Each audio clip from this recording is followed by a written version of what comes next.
wounds. Leslie Zimmerman.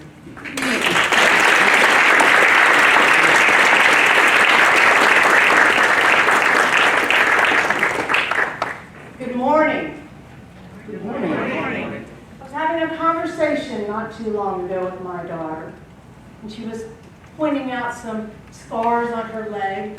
We were having our regular chitty chat with a girly chat, and she asked about a wound or scar on my knee and asked me if I remembered where it came from.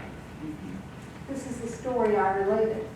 When I was 10 years old, I saw a man on television. He was on top of a great big snowy hill on a pair of skis, and he assumed the position. And he skied down that hill, got to the top of the next hill, and he launched and flew through the air. And then he stepped off like it was nothing. It's the most magnificent ski jump I've ever seen. And I thought to myself, Leslie, you have that hill on your road. I have a giant hill with a small hill right behind it. And I did. I went to the top of that hill. There's no snow. There's no skis. I grew up in Georgia. What I did have was a pair of roller skates. And I did assume the position. I skated down that hill, and I got to the next hill. And I went to launch so that I could fly. I did fly. But I left quite a bit of knee, skin, and blue jean on top of that hill. I hobbled or skated, I guess I'll create a new word, I scobbled home. And my mother met me at the door. She had the first aid kit, and we sat together and we picked out the gravel and the asphalt and the dirt out of my knee. And she asked what had happened, and I told her that I was practicing my ski jumping. And she laughed. She had a little chuckle, and she said, you know, Leslie, this is going to be a great memory run for you one day. And I said, huh? She said, you're going to look at this scar one day, and you're going to smile. And she is right.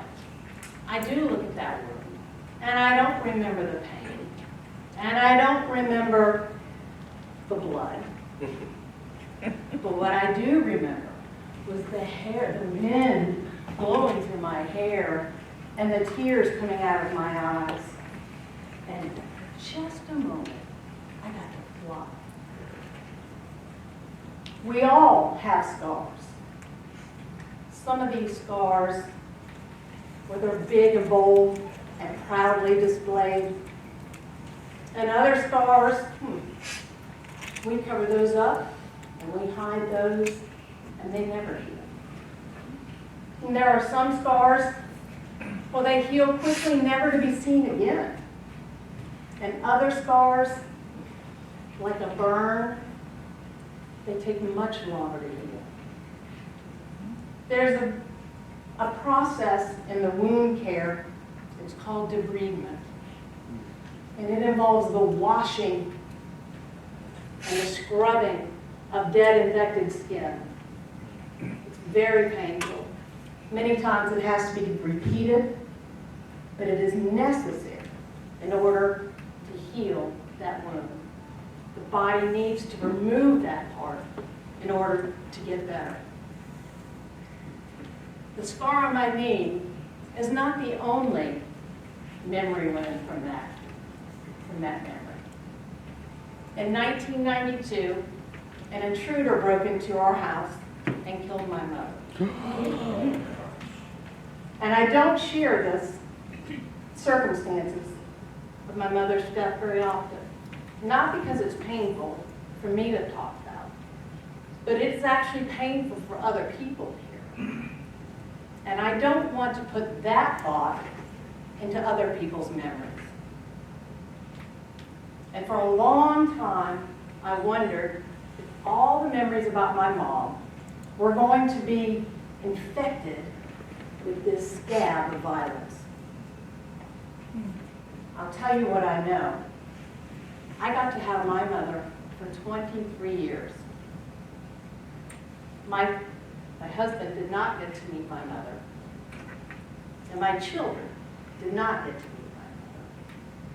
But what I have realized is that if I want to have that memory not be infected with pain and sadness and hurt, I have to debride that wound.